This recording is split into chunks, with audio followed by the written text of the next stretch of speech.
What's the easiest choice you can make? Window instead of middle seat? Picking a vendor who sends a great gift basket? Outsourcing business tasks you hate? What about selling with Shopify? Whether you're selling a little or a lot, Shopify helps you do your thing, however you cha-ching. Shopify is the global commerce platform that helps you sell at every stage of your business. From the launch your online shop stage to the first real-life store stage, all the way to the did we just hit a million orders stage. Shopify's there to help you grow. Whether you're selling scented soap or offering outdoor outfits, Shopify helps you sell. Wherever and whatever you're selling, Shopify's got you covered. Sign up for a $1 per month trial period at shopify.com/try. Go to shopify.com/try now to grow your business, no matter what stage you're in. Shopify.com/try. Real Life, Real Crime is a true crime podcast brought to you by Woody Overton and executive producer Toby Templey.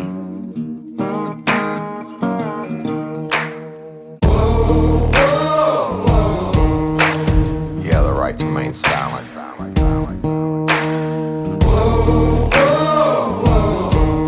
Anything you say can and will be used against you in a court of law. You have the right to an attorney prior to and during any questioning. You can't afford one, the court will appoint one for you. You understand your rights? Your crime spree was over, son. Yeah, you thought you had it licked, but Detective Overton made you shoulda turned to shit.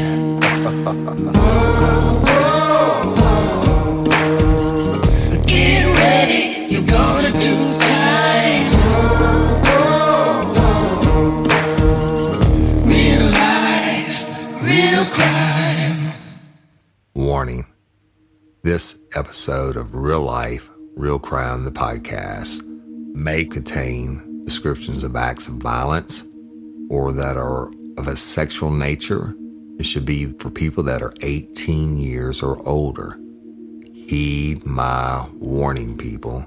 I did not get the facts of these cases off of the internet or from some television show. The facts we're retelling you were presented to us by the victims of the crimes or the perpetrators who committed the crimes against the victims. My description of the crime scenes are what I saw with my own two eyes. If you're gonna get offended, please turn this podcast off now. Thank you. Hello, everybody, and welcome to this episode of Real Life, Real Crime, the podcast. And as always, I'm your host, Woody Overton. And today we're going to be continuing with Hook. And y'all stay tuned at the end of the show for a bunch of announcements. But as always, I'm going to give a shout out to all you lifers. I love you and I thank you and I appreciate you so much for making us grow and sharing us and liking us and subscribing and leaving reviews on iTunes or wherever you listen to podcasts.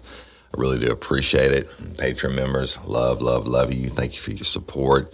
You're going to be getting a detailed message about the Crew Bash this week before everybody else gets it. And then I'm going to release a special, drop next week explaining the Crew Bash and the different events we're going to have going on and all that.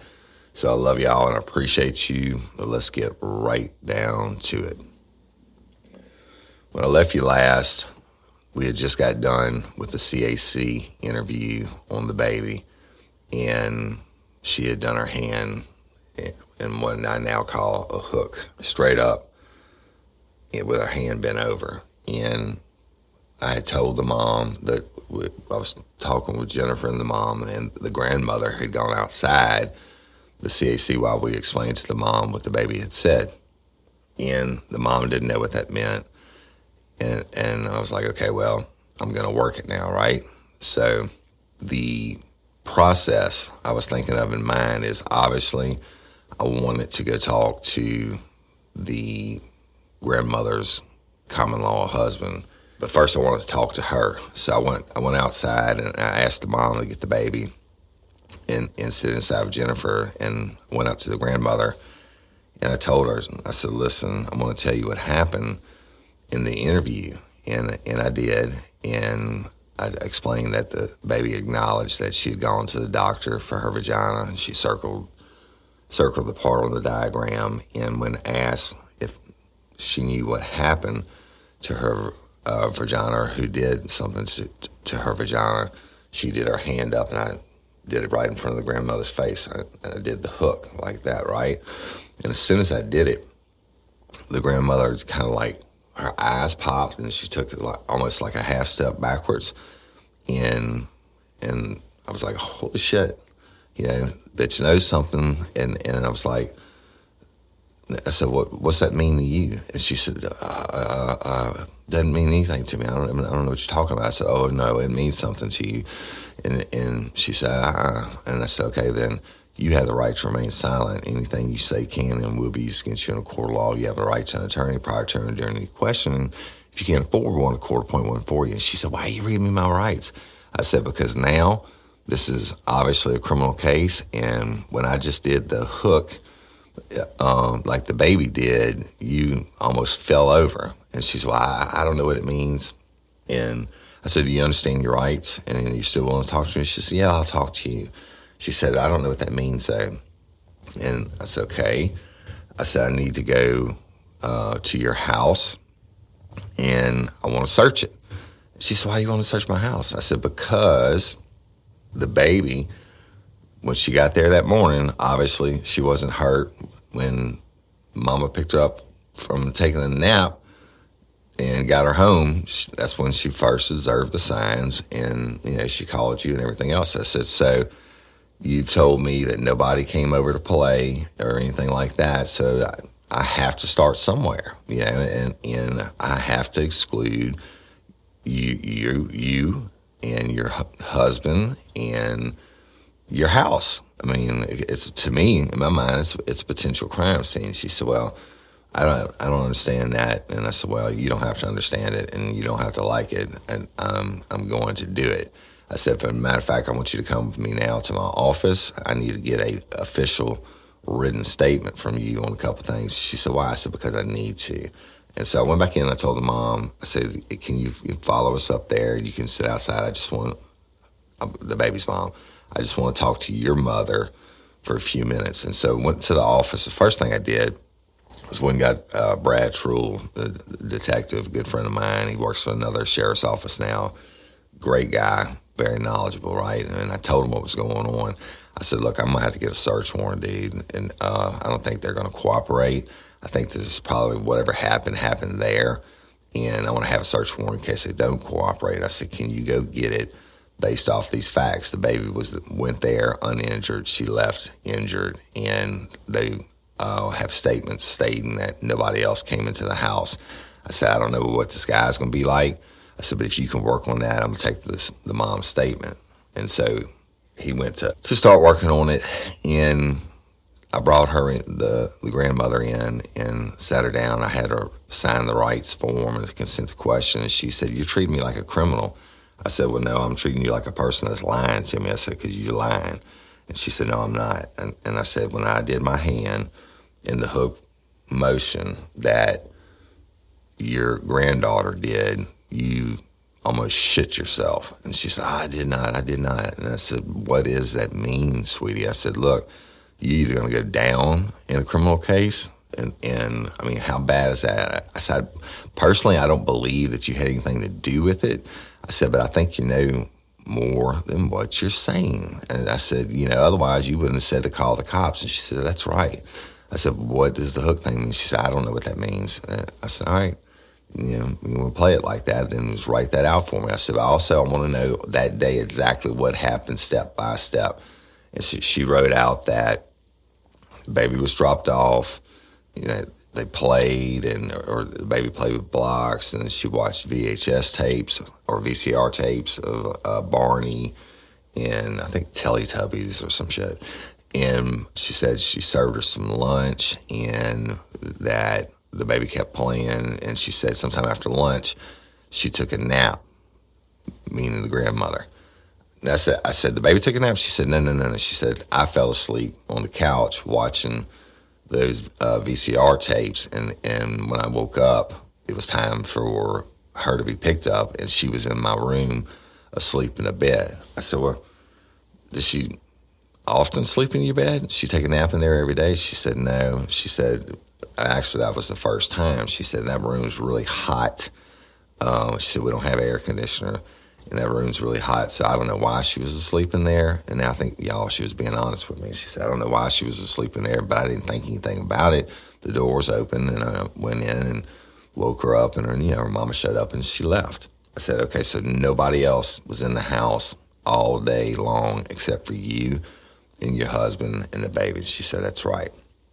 I said, okay. And then I said, look, we're going to take a ride over there. You can go with your daughter. And I said, it's not going to do you any good it's your home. You can go over there if you want to. I said, but that baby cannot go over there until we get this investigation done. I said, and then, I'm going to have to call Office of Child Protective Services, let them know. The main thing, my main goal is, I have two.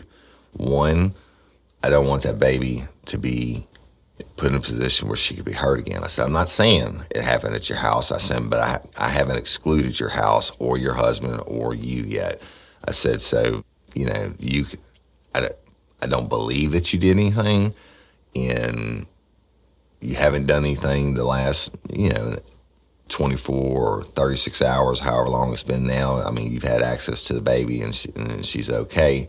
So the best thing for you to do is to just go to your daughter's house and wait on my phone call.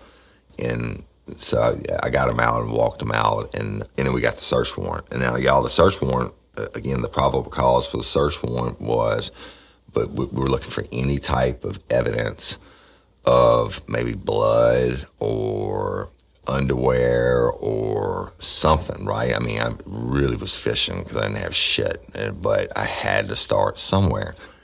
And so we end up, it takes a little while to get the warrant. It had to go down before the judge, and he signed it. There's enough probable cause that time frame the baby was hurt, and that's the probable location, and nobody else had access to the residence. So we got it signed. I called for blue and white to go with us, a uniformed deputy, and we showed up. We go to this trailer. Now, when I say trailer, this one was really small. It was a one-bedroom, had a little bitty porch on the front with a little overhang on it. And you walk up on the porch, and the door was open, but it had a screen on it. Now, listen, it was hot. I'm telling you, it was, by this time, it's like 2 o'clock in the afternoon, and it is scorching hot, the kind of hot where you go to get in your car and you have to let your air conditioner run with the windows down for a few minutes because it's just that damn hot. Now, remember, we wore coat and ties, right? So we roll up to the residence, and I have the search warrant in hand, but I don't want to play it just yet. But I go up, knock on the screen door, and I look through. I can hear fans running, a big box fan in the little bitty living room. So again, the trailer, really small, one bedroom. So you get to the screen door, you go up those 3 steps, get to the screen door, and I knock on it, and I'm looking in, and I can see this dude sitting in a recliner, no TV on, and he's just sitting in there, and the box fan is running.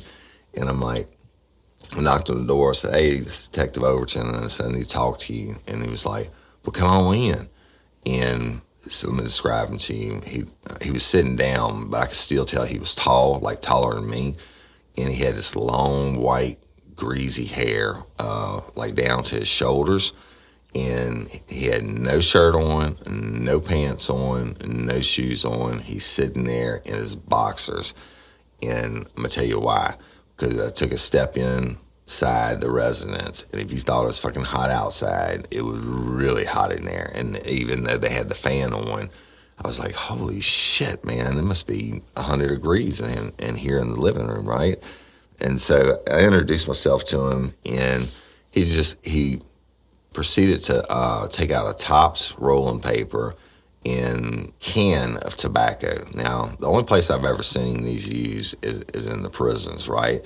So he takes out a can of tobacco and he pinches them out some and puts it in the Topps rolling paper and rolls up like a joint and he starts to smoke. Now, his face was old and wrinkled, and he was in his, I think, early 60s, but he looked way older than that. And he had a white mustache and a white goatee, but his white mustache was stained from the cigarettes, from the tobacco from the cigarettes on his upper and bottom lip. And I could see his hands were stained, his fingers were stained from the tobacco. So I knew he'd been a long time smoker, right? So he said, well, go on in. And I told him, I said, hey, look, you know why we're here? And he said, I guess it's behind that grandbaby. And I said, that's right. And I said, we did a CAC interview with her this morning, and I just got to start somewhere. And I need to ask you about that day and what you remember and what happened. And he said, well, hell, it's just like every other day. I said, well, tell me about that. And he said, but she comes over, gets dropped off. She sits around all day, runs my electricity up with the TV and the VCR, and she eats my food and takes up my whole damn day. My wife, I can't even go anywhere. And I mean, he was obviously no lover. I can't say the lover. He obviously had no love for being a babysitting grandfather, y'all. So I let him ramble for a minute, and I could tell that about him. And I'm standing there, and I'm in coat and tie, and I am about to die. I'm sweating. And I said, listen, we'll call him Don. Mr. Don, I said, here's the deal. I said, did anybody come in this house that day? He said, no. I said, and what happened that day? I need you paint it for me like a movie. He said, I already told you.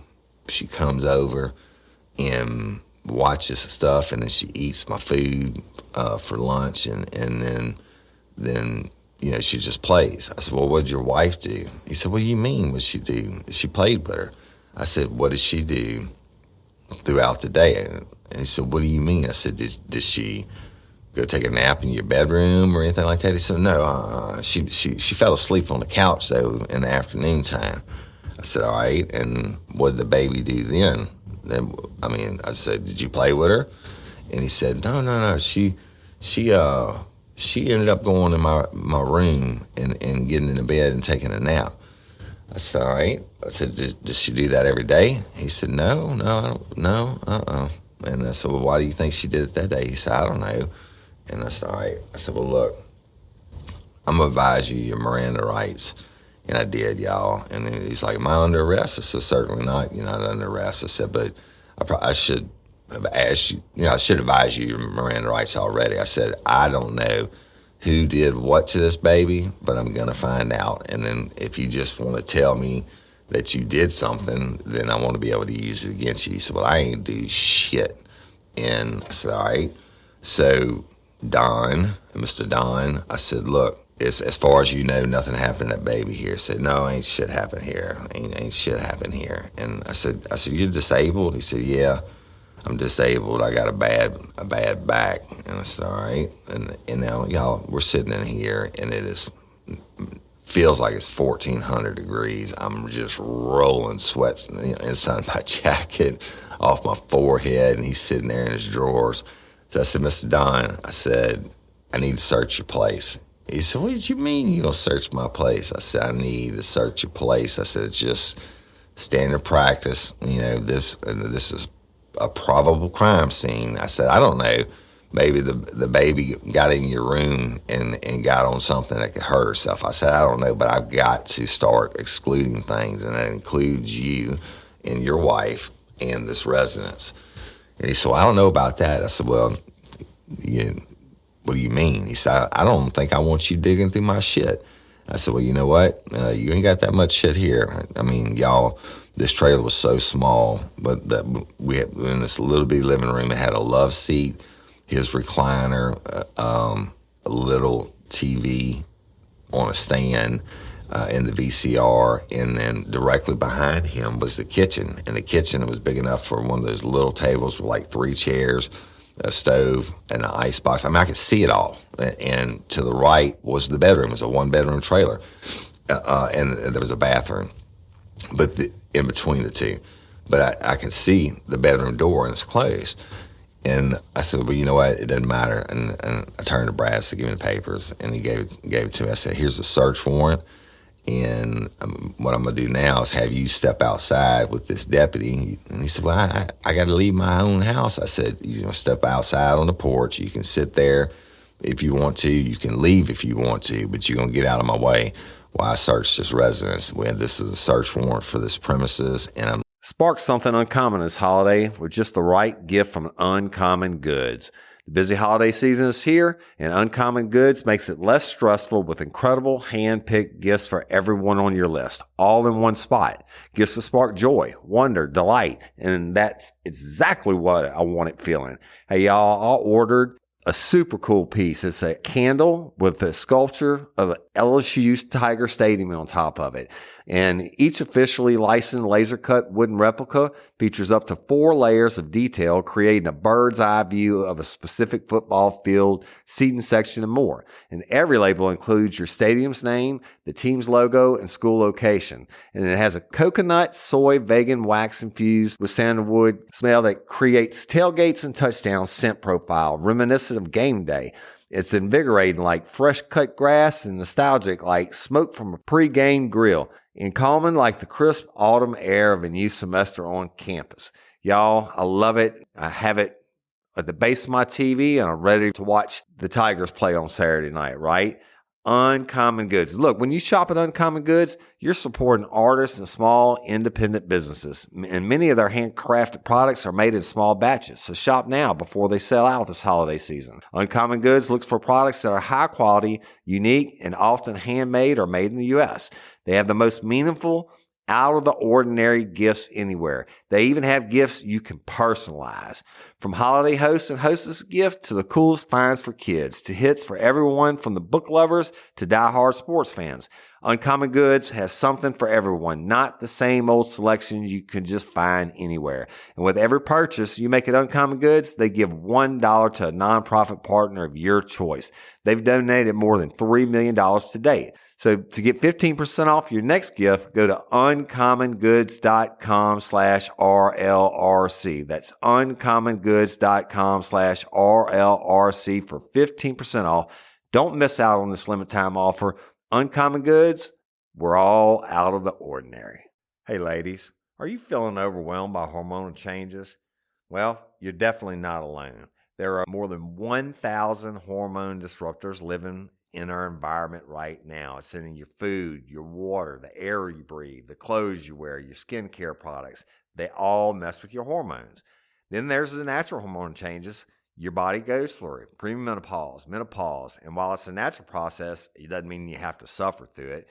The good news is you don't have to suffer through it anymore, because now you have Hormone Harmony, a formula made only with herbal ingredients that are shown to reduce hormonal symptoms in women of all ages. Hormone Harmony is not just a hormone support and supplement. It's become a phenomenon.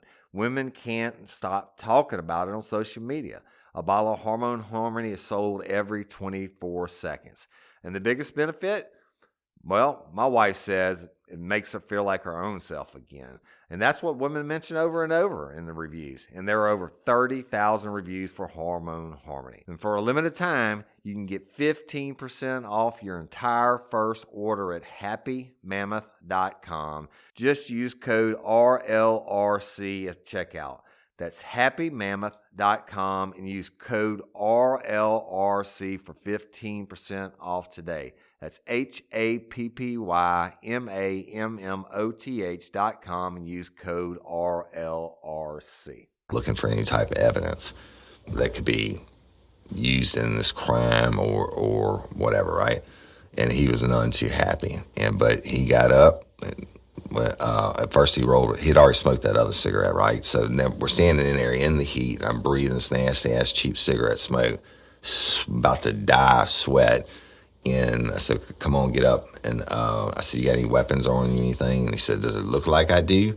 And he was taller than me when he stood up. And we all went out on the porch. And I had to go out on the porch so I could get some fucking air because I was about to die. I pulled Brad to the side. I said, look, dude, I got to take my jacket and shit off. I said, he said, man, it's hotter than fucking there. And I said, we need to get our bags and shit in case we get something. And, the search warrant return paper, and let's go back in and we'll hit it methodically. So we got our stuff together. I took my jacket off. I took my tie off, rolled my sleeves up. We go back to the door. He's sitting on the edge of the porch, and he won't even look at us. But he's smoking another cigarette, and the deputy's just standing there in the shade watching him. And so we go in, and we start with the living room. I don't know what the fuck we're looking for. And I told Brad, I said, anything, right? I said, we'll take it room by room. So we went to the living room, and, it's just ashtrays full of cigarette butts and the VCR tapes, and went through each one of them in case it was some child porn or something, right? And hidden amongst them. And there wasn't. And we went into the kitchen, and on this little bitty 3-burner stove was a black iron skillet with bacon grease in it, and it just wasn't real clean, y'all. Bacon grease on the wall from where it had been popping, the little table. I mean, shit, we even looked in the icebox and really couldn't find dick. There's nothing that really jumped out at me. Went into the bathroom, nothing, and just nothing, right? And so then we get to the bedroom, and I open the door, and if you thought it was hot, and now at least in the living room area, they had a box fan that was blowing, and you had a little bit of air movement. You open that bedroom door, and it was a oven. Okay, now they had a fan. Let me describe it to you. You open the door, it's very, very small. Immediately to my right is a little path that goes along the bed. Now the bed is horizontal in front of me. It's a full-size bed. And then you had to walk around the end of the bed, and there was a closet on that wall with those old sliding brown doors, a real small closet. And then there was a dresser just past the edge of the closet against the wall. And then there was a window, which is immediately on the other side of the bed, and it had a smaller fan in it.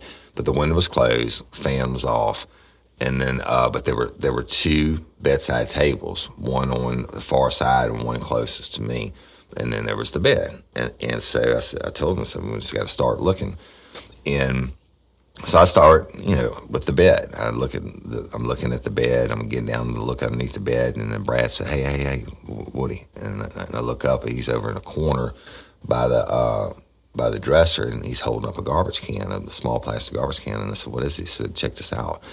And so I go over and I look in there, and there's a Polaroid film wrapper, right? And then I don't know if a lot of y'all probably never got to use Polaroid cameras, but when I first started in law enforcement, that's what we used on scenes. We didn't have digital cameras. We took Polaroids, everything, and then 35 millimeter if it was like a homicide or something. So I'm looking at it, I know what it is, and shit, I know Polaroid stuff isn't cheap. And it was on top of the basket. I say on the top, almost the top of the basket. And I'm like, damn, I wonder where the camera's at, bro. He said, I don't know, we need to find it. I said, you're right. So we started looking. He's going through the dresser, and he's going through the closet. And I went back and got on underneath the bed, and then I turned the mattress up, and look, y'all, it was so hot. It must have been like 130. Y'all could probably hear the thunder outside. Sorry about that. It's like 130 degrees, and I was just drenched. And I look on the bedside table after I put the mattress down, and there's this perfectly folded light blue towel. Not even like a full towel, more like not a washcloth, but something in between. I don't know what you call those towels. But I looked at it, and it was perfectly folded, and it was, kind of worn down, a little bit threadbare, if you call it, or whatever you want to call it. And it was perfect folded, but I picked it up, and I sniffed it. Now, looking back, no, now I wasn't thinking of the heat or whatever. But it smelled fresh. It smelled downy fresh. And I took that son of a bitch, and I shook it out, and I looked at it on both sides. It didn't have any blood or anything on it. I mean, I really think it probably come out of the dryer that morning. I don't know, or wherever they got their clothes done, because there wasn't a washer dryer in the house. But I took that son of a bitch, and I started mopping my face with it. I mean, I was getting lightheaded. That's how hot it was in there. And then I'm mopping my face with it, and Brad said, "What the fuck are you doing?" And I looked at him, and he said, "Dude," he said, look where that towel was. And I said, it was on top of the dresser. He said, yeah, beside the bed, man. He said, it's going to be a jizz towel. I bet you money it's a jizz towel. I said, well, it may be a jizz towel, but it was a clean one, and I'm about to fucking die. So, and I used it, and I had it so wet in like 10 seconds I could have wrung it out, right?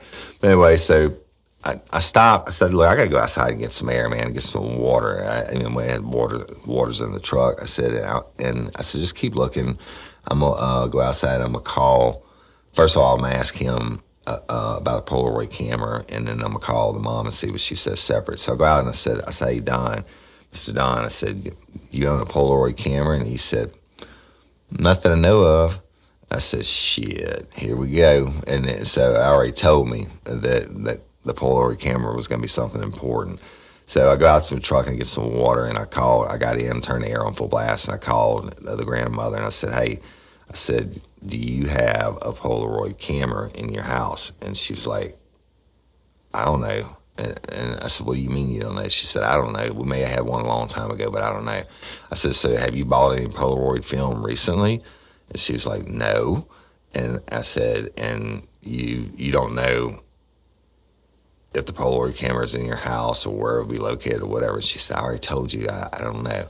Maybe one time, a long time ago, but I haven't seen it, and I didn't buy any film or anything else. I was like, cool. So I go back in and cooled off a little bit. And then when I was going back in, he said, it's hot in there, huh? The Don said, it's hot in there, huh, bud? I said, yeah. He said, you can open that window and turn that box fan on. I say, yeah, I'm not going to do that because, we're looking for shit, right? I don't want something to get blown away.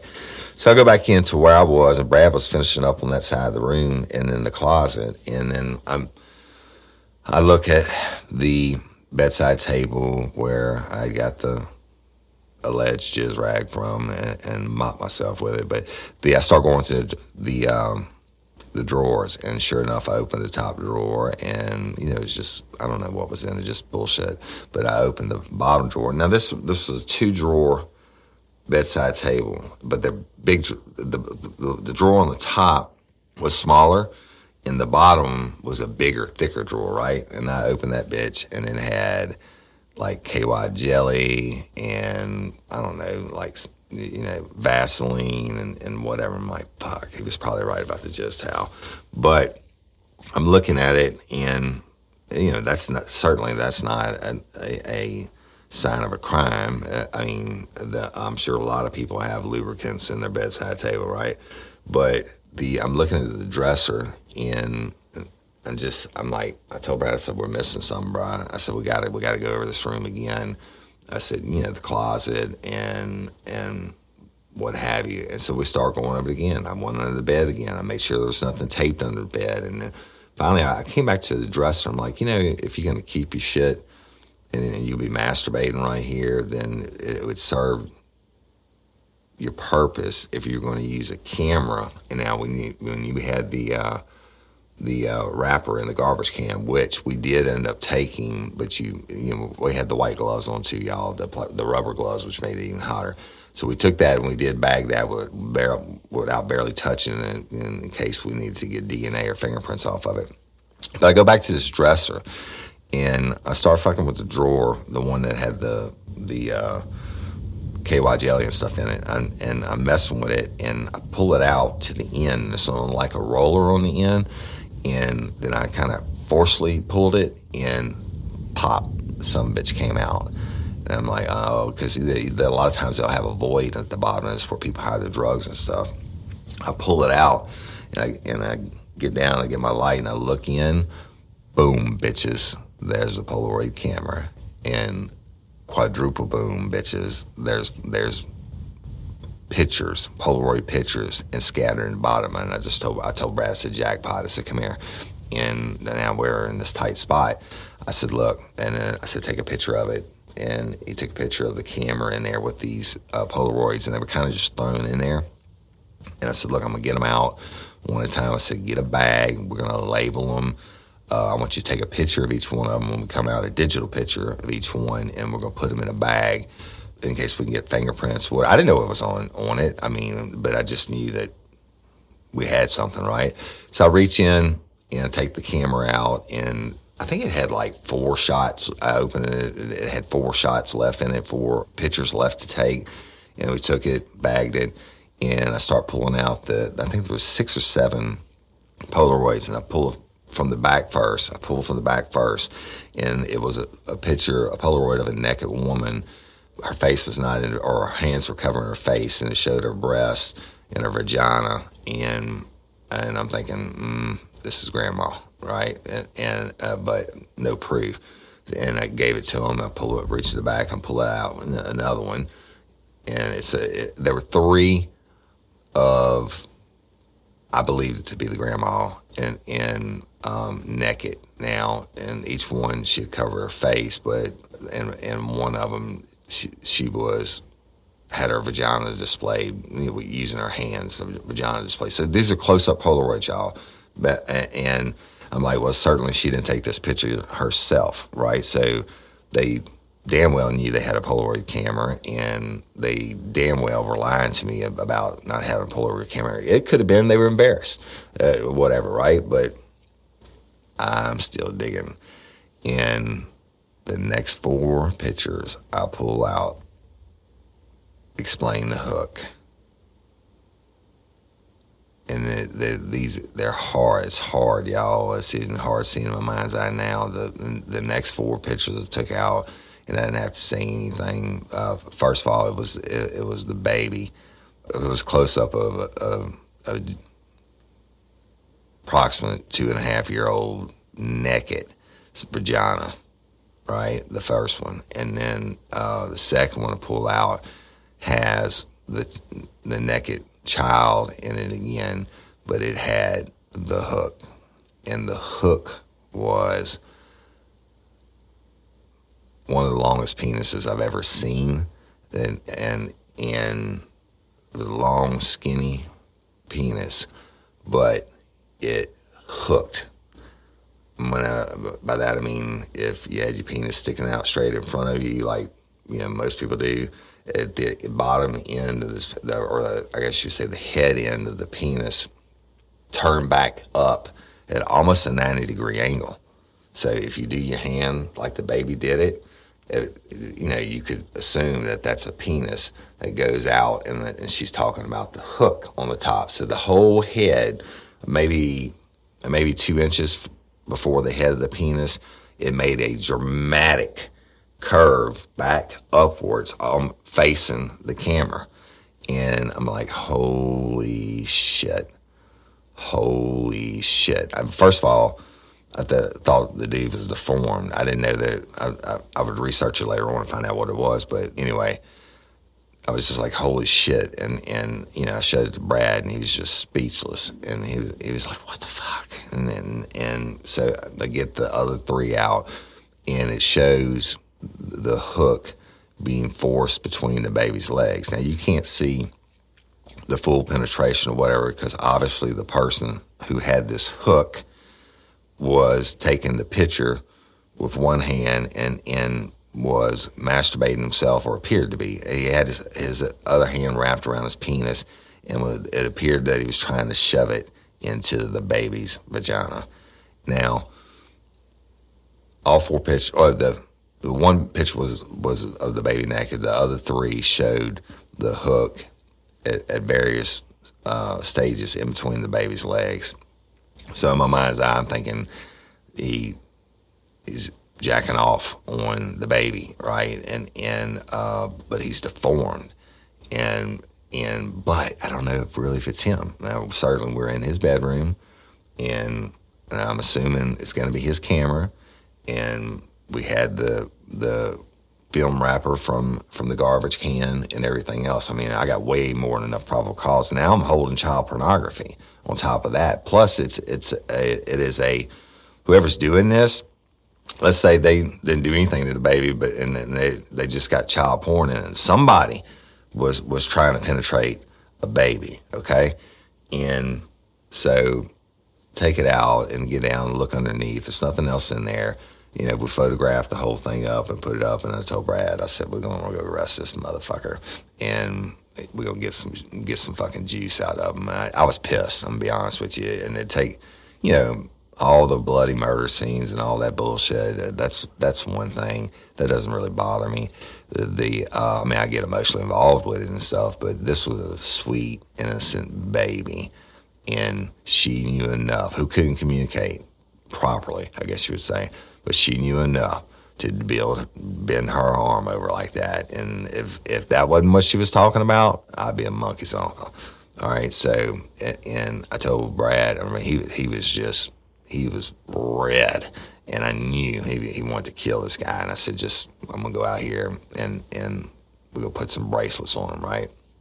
So I walk out, and he's sitting there with another cigarette, and sitting on the edge of the porch, and he's like, well, and we left the stuff in the room, y'all, the evidence, and I said, stand the fuck up. He said, what you talking about? I said, stand the fuck up. And he had that cigarette in his hand. I took my hand, I knocked the shit out of his hand. I knocked the cigarette out. I grabbed his hand and pulled him up, spun him around, put him up against the porch, and took my cuffs from behind my back. Click, click, bitch. Your ass is coming with me. I said, now you're under arrest. He said, what for? What for? I said, at the very least, possession of child pornography. And I said, but I expect it's going to be a whole lot more than that. And he's tried to start running his mouth. I said, you need that right to remain silent. You need to use it, motherfucker. I said, because you liable to get fucking hurt. I said, you need to shut the fuck up. I mean, when we get to my office, which is air conditioner, I'll give you a chance to talk. So we ended up closing up the scene and get him transported to the office. We got him a T-shirt and some shorts. The uniform guy did. Got him transported up to the detective's office. And I told Brad, I said, I'm not going to fuck with him. And I mean, I'm going to, I said, I didn't mean I wasn't going to fuck with him. I was going to get the confession. What I meant was wasn't going to dick around with him for a long time. I said, but I'm going to get the mom, his wife back up here also. And so I sent a deputy to do that. I said, I don't give a fuck. You go arrest her. You bring her ass up here. You put her in handcuffs as far as I'm concerned. She's obstructing the investigation. It's a probable cause arrest. Go get her. So they went to get her, and we go back in on him. And he's sitting there, and I took his cuffs off, and I put them in the front, and I sat down on my desk and put my feet up, and like I'm kind of chill now. And he's like, I don't know what's going on. I said, well, we're going to do this again. And then I had Brad read him the Miranda rights form and the consent to question, and I said, you need to sign them if you want to talk. He said, well, I want to talk. I said, sign the fucking papers. And he's like, I don't know why you're mad at me. I said, well, we're going to talk about it. And I said, when he got done signing, I said, do you own a Polaroid camera? He said, I don't know. And I said, ask me, do I own a Polaroid camera? He said, do you own a Polaroid camera? I said, fuck no. I don't know. I said, so if I tell you I found a Polaroid camera underneath your bedstand, you don't know nothing about that? He said, no, I don't know nothing about that. I said, well, guess what, dumbass? It's got your DNA all over it. It's got your fingerprints all over it. And I said, and each one of those Polaroid pictures. Hey, y'all, let me tell you about Gobble. All Gobble meal kits are pre-prepped. That means less work for you and less waste in your kitchen. Their meal kits include everything you need so you can save time at the store or just skip that trip entirely. I got the box in and I had 3 different meals. I had a Kung Pao chicken, crispy fish tacos, and a beef bourguignon, however you say it. But let me tell you about the classic beef bourguignon. Look, it came with beef pot roast and a beef broth concentrate, red wine demi-glaze, cremini mushrooms, cipollone onions, mashed potatoes, baby carrots, and rosemary thyme butter. It was so easy to make. Literally like 15 minutes it took Cindy. And let me tell you something, all the dishes were fire, but this thing was like a taste explosion in my mouth. It's just unreal. We've got to spend more time together and more time doing the things we love because everything came in this one single box right to my door. So see what a difference Gobble will make for your household.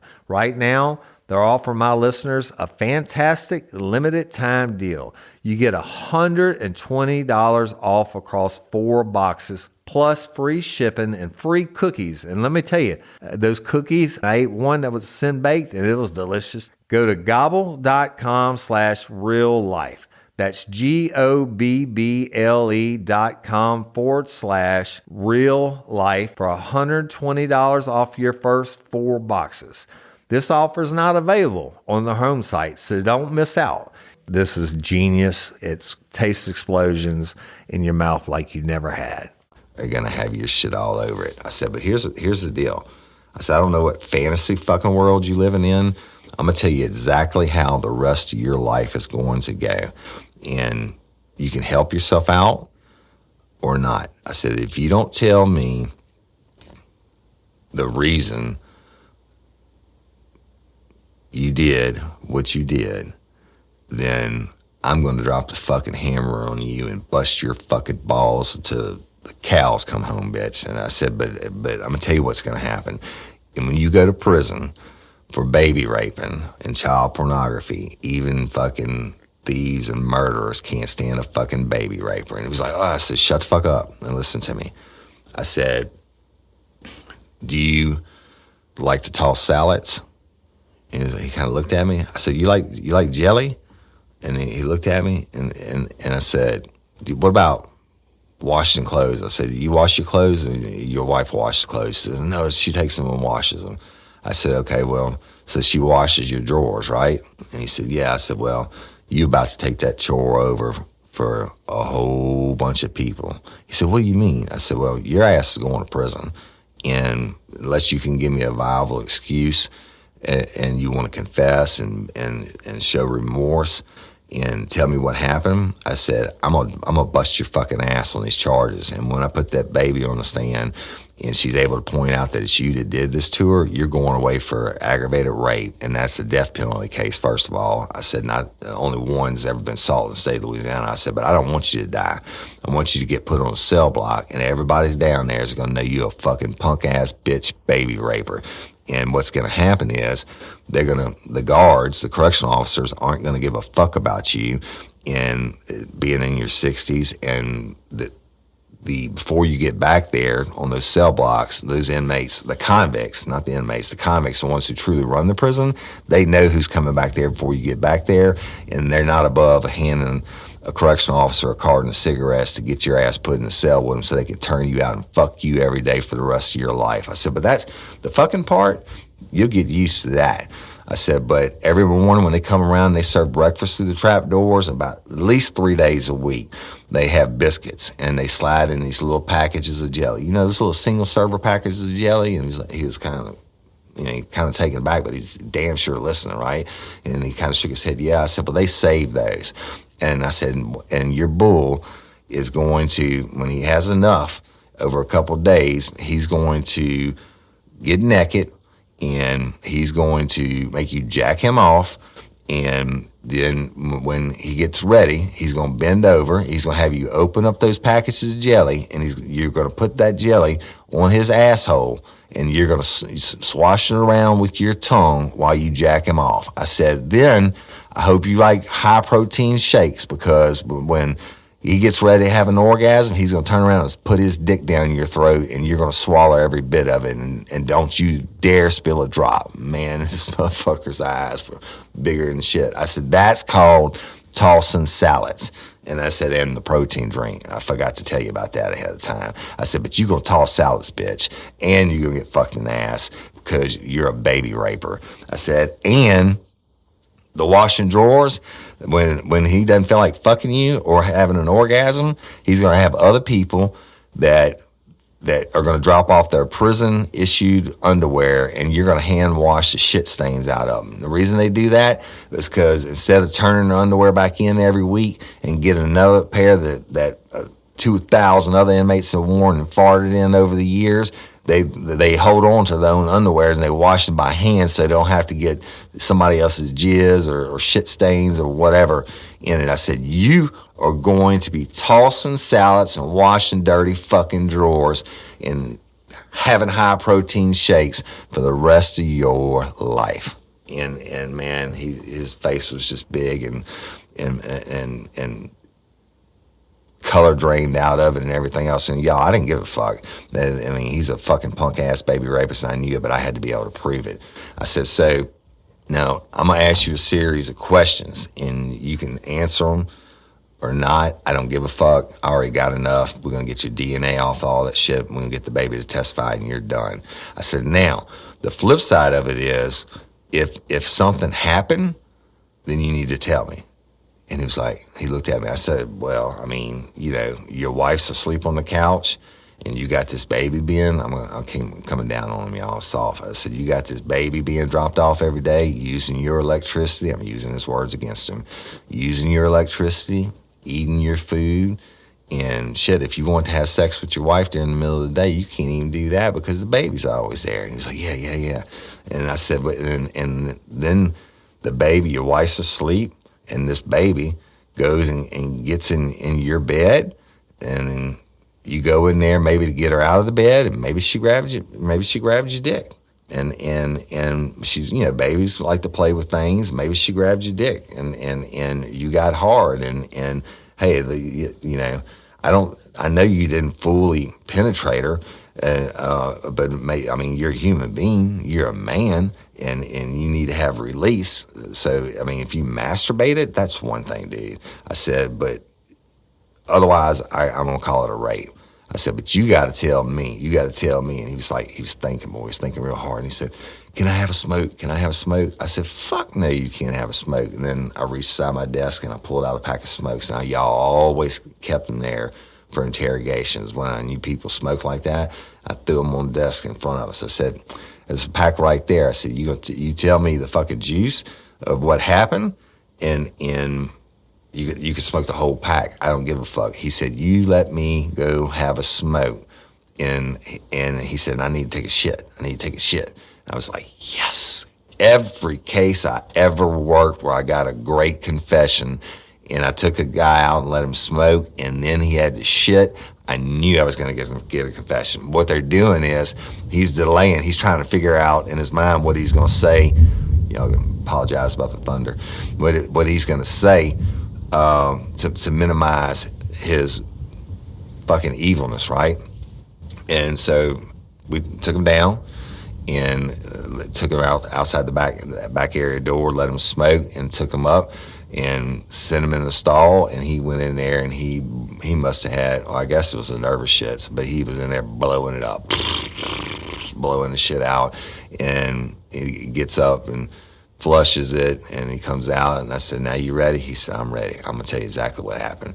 So we go back in, we sit down, and he said, well, she came over like she'd been come over for a couple of weeks, and she's eating my food, and she's always climbing on me and, you know, sitting in my lap and grinding on me. I said, I get that.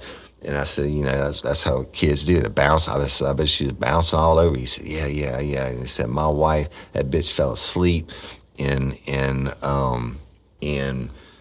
the baby got up and went into the bedroom, and I went in there to get her to make sure she was safe, and then she grabbed my dick, and I started to get hard, and you know, and I just had to do what a man has to do. But I said, I understand that. I said, well, tell me about the Polaroid camera. And he was like, he stopped, and I said, well, I mean, look.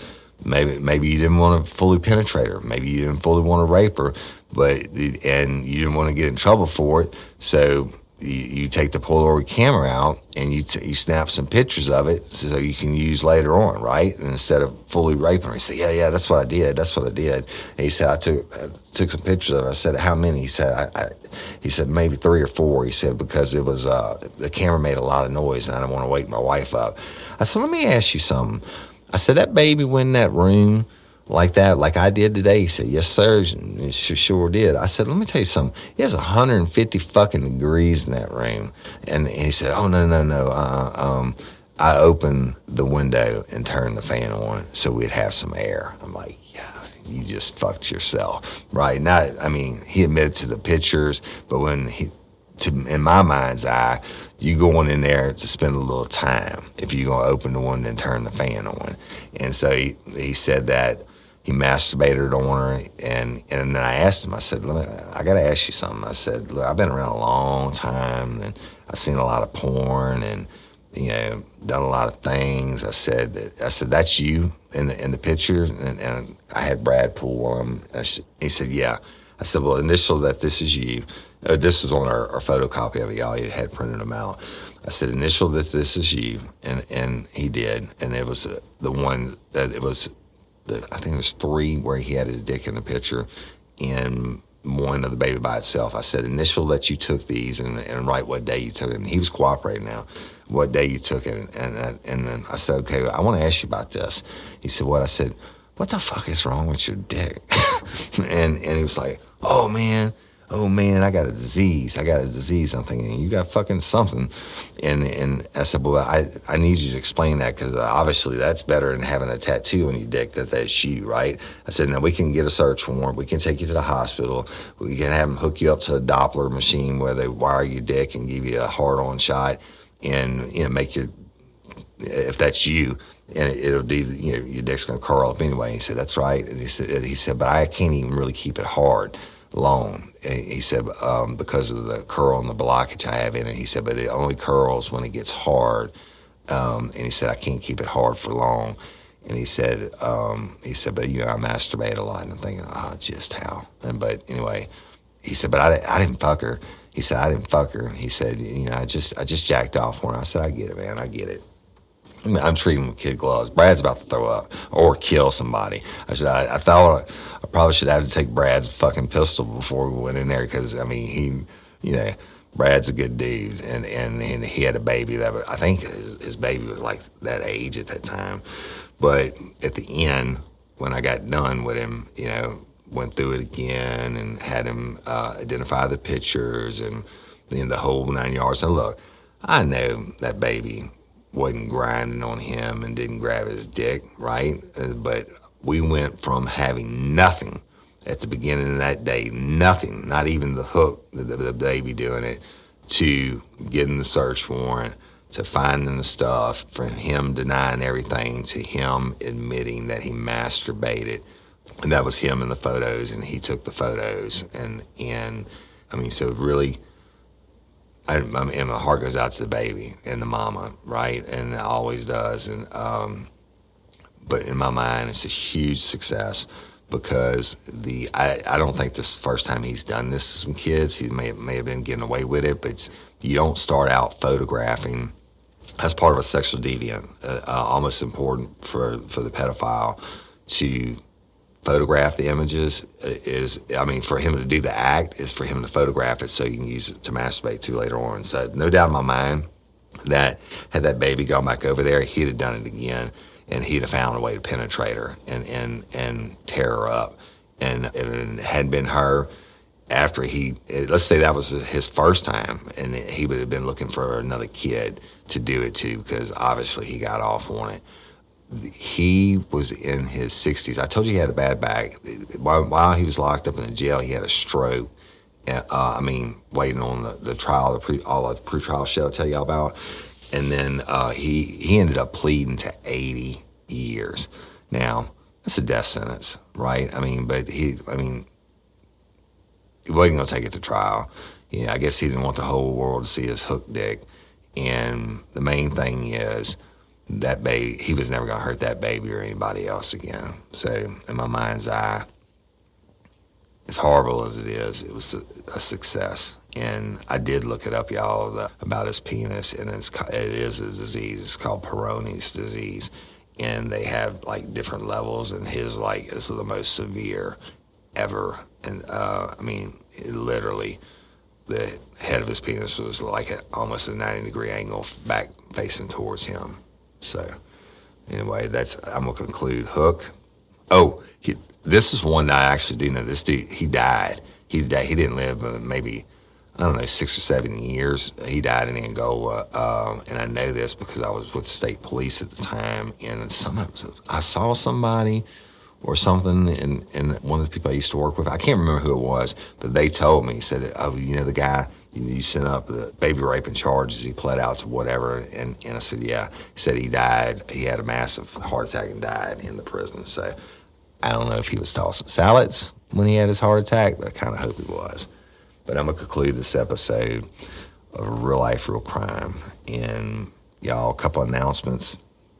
Always, Justice Courtney, keep praying. Miss Barbara Blunt, keep calling in your tips.